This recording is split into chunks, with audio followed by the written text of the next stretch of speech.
And joining me now is the first of my special guests. I'm joined by Dr. Arvind Subramanian, former Chief Economic Advisor to Govt of India, one of the most noted economists.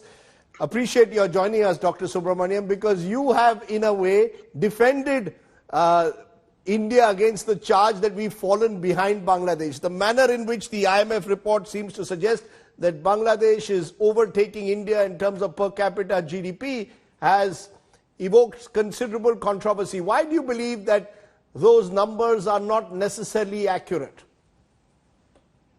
Rajdeep, the famous saying is, we're entitled to our opinions, but not to our facts.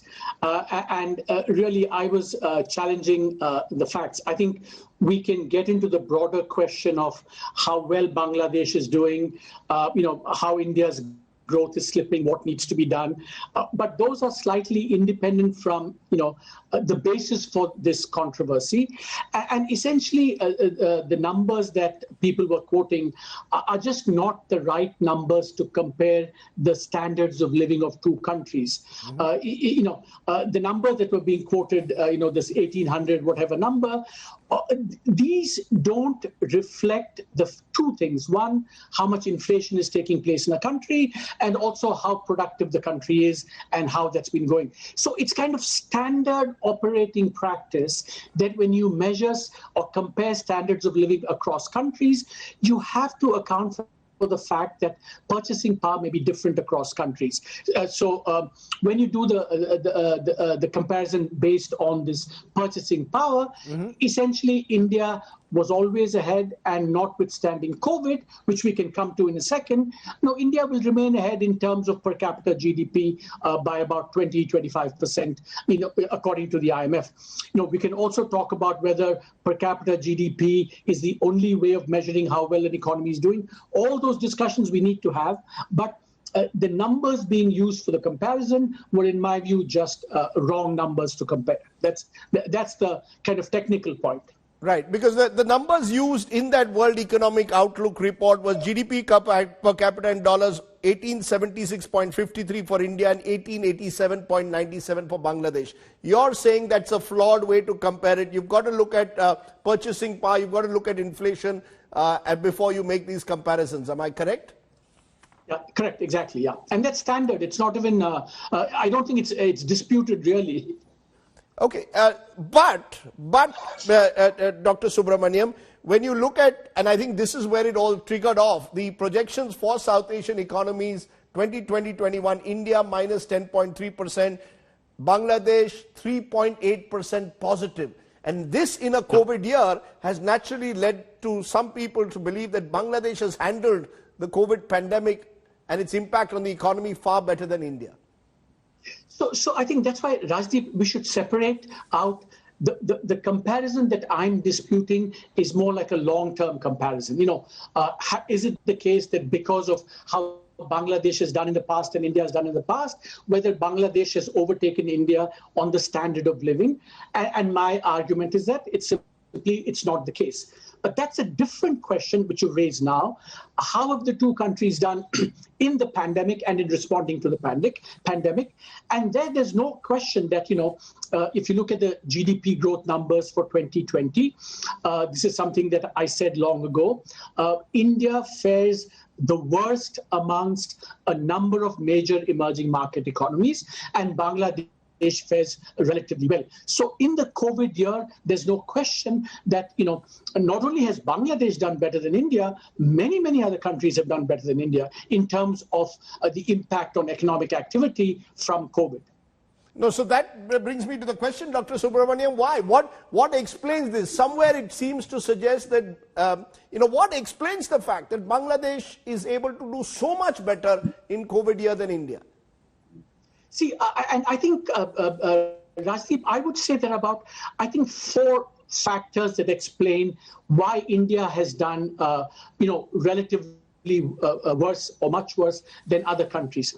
I think point number one is something that my colleague Josh Feldman and I pointed out late last year. The Indian economy was weakening significantly going into COVID, and the financial system was very fragile going into COVID already. That was not true for Bangladesh. We were really, so the initial conditions were much worse for India. Second, I think that the lockdown, if you look at the numbers, were amongst the most severe in India, at least in the initial phase, than they were in Bangladesh and almost any other country in the world. We can debate about the rights and wrongs of that decision, but the fact is that the initial phase of the lockdown amongst the most severe in the world. Now, but having done the lockdown, that comes to the third reason. If the government had responded with fiscal firepower, like many other countries had done, that cushion would have been, that adverse reaction would have been cushioned to some extent. If you look at the numbers, for example, in terms of the headline fiscal response to the crisis, amongst the major economies in the world, India is close to the bottom. For example, only Mexico and Turkey had a bigger response, fiscal response, according to the IMF, than most advanced economies. So so weakening initial conditions, a much bigger shock because of the lockdown, a much softer, weaker response. And then finally, I think this is also what is quite, unique about India, which we haven't given enough attention to, is that I think one dimension of the lockdown in India was how our labor markets got completely disrupted because of the migrant problem. So the disruption that came about to economic activity because migrants went back, there were shortages in some places.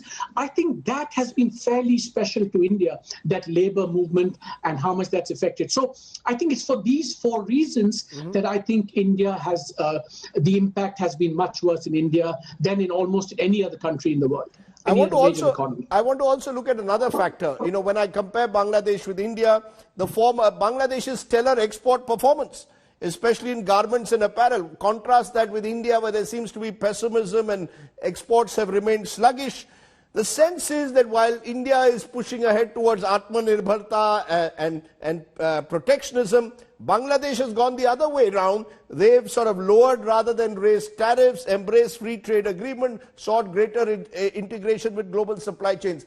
Do you believe that there are lessons we could learn in that sense, Dr. Subramanian? Yeah. So Rajiv, again, now we're switching from the COVID to the bigger long-term response. Yes. And there, I think, Bangladesh is a really amazing success story when it comes to exports of low-skilled goods like clothing. I think we've just written a recent paper where we show that, India is underproducing or under-exporting in textiles and clothing by somewhere like $60 to $100 billion. And here, and we're not doing enough low-skill manufacturing in India. And there, Bangladesh has done a phenomenal job, which I think does offer a lesson for all countries, including India. But that's, again, more the longer-term picture, not the COVID picture. And I think the other area where I think all countries need to learn from Bangladesh is how they have managed to, improve these social indicators, infant mortality, labor force participation for women, fertility, health outcomes, financial inclusion. I think those are some of the really very interesting lessons that Bangladesh has to offer for really all developing countries. That's right. Female labor participation, gender parity ranking, global hunger ranking, mortality rate attributed to unsafe water, unsafe sanitation, lack of hygiene, Bangladesh ahead of India on all those parameters. But in conclusion, Dr. Subramanian, the short-term issue, since you mentioned the four concerns, the four reasons in a way why during COVID times perhaps the economy hasn't revived the way it is. Your prescription going ahead to ensure that the economic outlook looks a bit better 3 months from now? You see, again, I think, Rajdeep, almost by definition, all the numbers are going to look better in the next 3 to 6 months, by definition, because everyone is going to bounce back. But those are all should not be grounds for complacency.